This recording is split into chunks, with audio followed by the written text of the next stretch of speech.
Indian people's party के द्वारा खान मजदूरों के हितों के संरक्षण के लिए व्यापक जन अभियान प्रारंभ किया गया है। श्रमिकों को शोषण से बचाएंगे, श्रमिकों को उनका अधिकार दिलाएंगे। आप देखिए और श्रमिक भाइयों को न्याय दिलाने में सहयोग कीजिए। इंडियन पीपुल्स पार्टी इस 600 करोड़ के घोटाले का पर्दाफाश कर रही है। मैं इंडियन पीपुल्स पार्टी का राष्ट्रीय अध्यक्ष पुंडित पुरुषोत्तम तिवारी मेरा नाम है ना। आप सब लोगों से मिलकर मुझे बहुत खुशी हुई है ना। आशीष पवार जी हमारे यहाँ के जिले के उपाध्यक्ष हैं है ना। बहुत ही सक्रिय और जुझारू व्यक्ति हैं आशीष। अभी भोपाल में इनसे मुलाकात हुई थी, इन्होंने बताया था कि आप लोगों की कुछ समस्या है, तो मैंने कहा मैं निश्चित तौर पर मैं पाथाखेड़ा आऊँगा। और इंडियन पीपुल्स पार्टी के रूप में मैं आपके बीच में हूँ। कभी जीवन में निराश होने की जरूरत नहीं है, हम आपके साथ हैं और अंतिम क्षण तक आपके साथ रहेंगे। इस हॉल में बैठा हुआ है एक व्यक्ति भी बैठा रहेगा तो भी हम उसके साथ रहेंगे। हमें जरूरी नहीं कि 1000 लोग होंगे तो ही हम आपका कोई काम करेंगे। जो हमसे बन पड़ेगा इंडियन पीपुल्स पार्टी के लोग आपके साथ रहेंगे।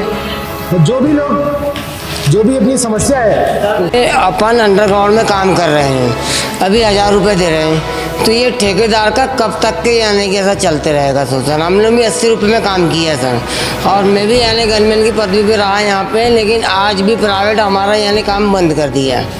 अभी अंडरग्राउंड चालू है, इसीलिए बीटीसी करेंगे, इसका जॉब ट्रेनिंग का पैसा नहीं दे रहा है और ये सब काम यानी कि हो रहा है। अब प्राइवेट कर रहा है, लेकिन 1000 रुपये इनके खाते में डायरेक्ट क्यों नहीं आ रहा, पीएफ यानी कि क्यों नहीं आ रहा इनका। आप काम करना है तो अच्छे से करो, नेतागिरी करेंगे तो यहाँ पे आपको पाथाखेड़ा में नहीं रहने देंगे। ये धमकी जीएम को हम लोग जीएम के साथ मीटिंग लिया था, ऐसी धमकी यहाँ पे बहुत से चलते रही। यहाँ पे कोई यूनियन वाला साथ नहीं दे रहा है।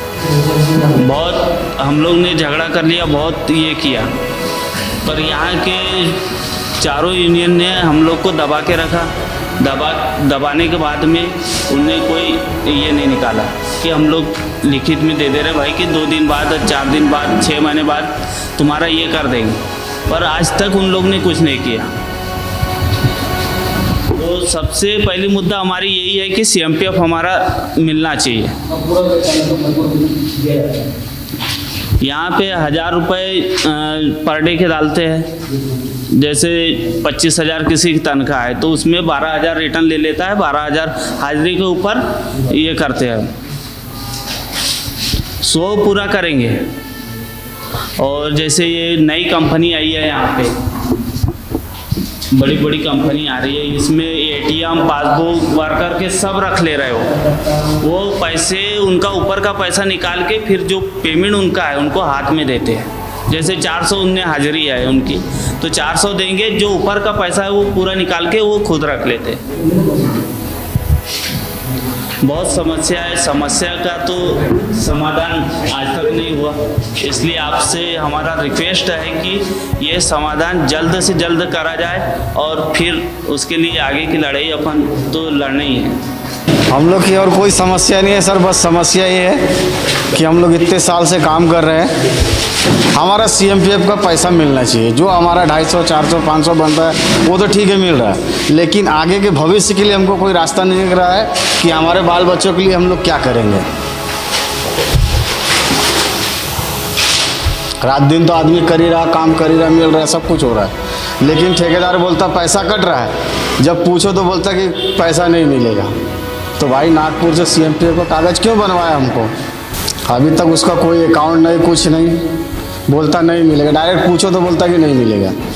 तो घाटे में क्या यही सारणी के लोगों के पूरे भारत का बजट क्या घाटे का सारणी है के लोगों के लिए?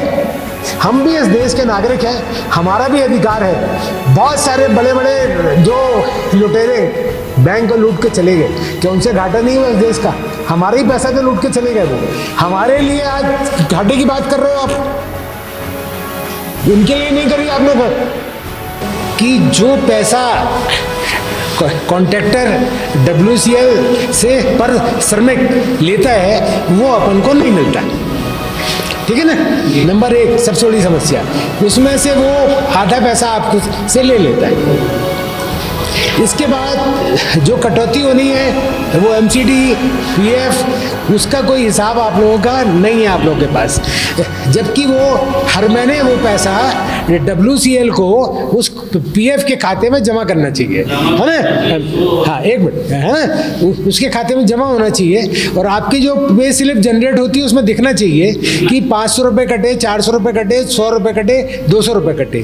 फिर उसके हिसाब से आपको मान लो 20,000 रुपये उसमें जमा है, तो अपने घर में कोई शादी है, कोई बीमारी है, तो उस समय उस पैसे को अपन ब्याज के साथ निकाल सकते हैं, क्योंकि जितने दिन वो पैसा जमा रहेगा उसका आपको ब्याज मिलेगा भारत सरकार के द्वारा, फिर उसको निकाल सकते हैं वो अपन, ठीक है ना। तीसरी समस्या ये है कि ठेकेदार चाहे जब किसी को भी निकाल देता है ना, तो वो भी ऐसा नहीं कर सकते नियम में, उसमें भी ऐसा है कि 1 साल से ज़्यादा यदि आप काम कर रहे हो तो वो आपको एकदम नहीं निकाल सकता, उसको कुछ कारण बताना पड़ेगा आपको निकालने के लिए, कि आपसे काम नहीं करते बनता, या आपके हाथ पैर में ताकत नहीं है, या आप जिस काम के लिए आपको लगाए तो वो काम करने के योग्य नहीं हो, आपको मेडिकल अनफिट बताना पड़ेगा आपको, जब वो आपको निकाल सकता है।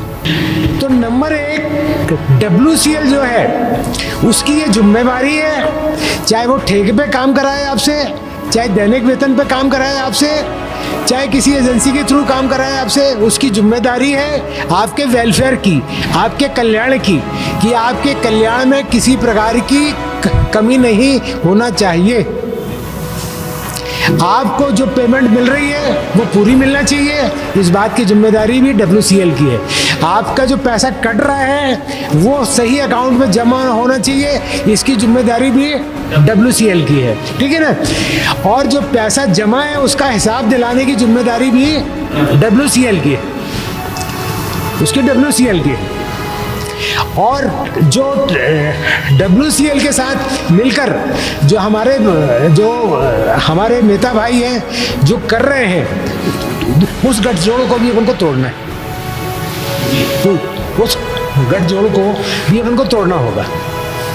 जिस विभाग को आपको पैसा काटना है वो एक अलग विभाग है, वो WCL नहीं है, वो स्वतंत्र विभाग है जिसमें इनको वो पैसा जमा करना चाहिए। जैसे प्रोविडेंट फंड का विभाग है ना, उसका कमीशन अलग होता है, उसका लेबर लॉ में उसकी अलग व्याख्या लिखी हुई है ना। तो अपन एक शिकायत उनको भी कर सकते हैं, लेबर कमिश्नर वो उनको, कि भाई हमारा जो पैसा कट रहा है हमारा हिसाब बताया जाए, और हम लोग इतने दिन से काम कर रहे हैं और इसका कोई हमको हिसाब मिल नहीं रहा है, कट रहा है या नहीं कट रहा। एक लिस्ट बनाएंगे अपन, कि लिस्ट बना के उसमें 1000 लोगों के नाम हो, 500 लोगों के नाम हो, उसमें क्रमांक लिख लें, ठेकेदार का नाम लिख लें, आपके पिता का नाम लिख लें, एड्रेस लिख लें, कब से काम कर रहे हैं और संभावित कितने रुपए हर महीने कट रहे हैं, वो एक लिस्ट अपन बना लें। उसकी शिकायत अपन उनको भी करते हैं कि भाई आप हमको हिसाब बताओ, वो अपन को जवाब देंगे कि आपका पैसा तो हमारे पास आ ही नहीं रहा है, आपका पैसा हमारे पास आ ही नहीं रहा है।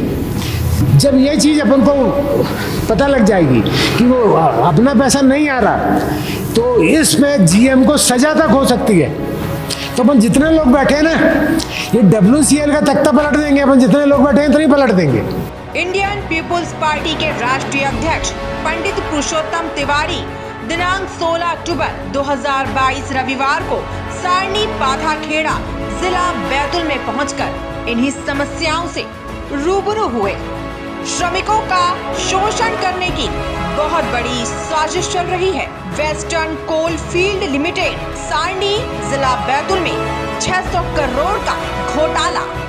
मजदूरों के अपराधी सोमेंदु कुंदू जनरल मैनेजर, प्रमोद सिंह ठेकेदार, BR ओल्दे ठेकेदार, गोपाल खान ठेकेदार, पाथाखेड़ा सारनी जिला बैतूल।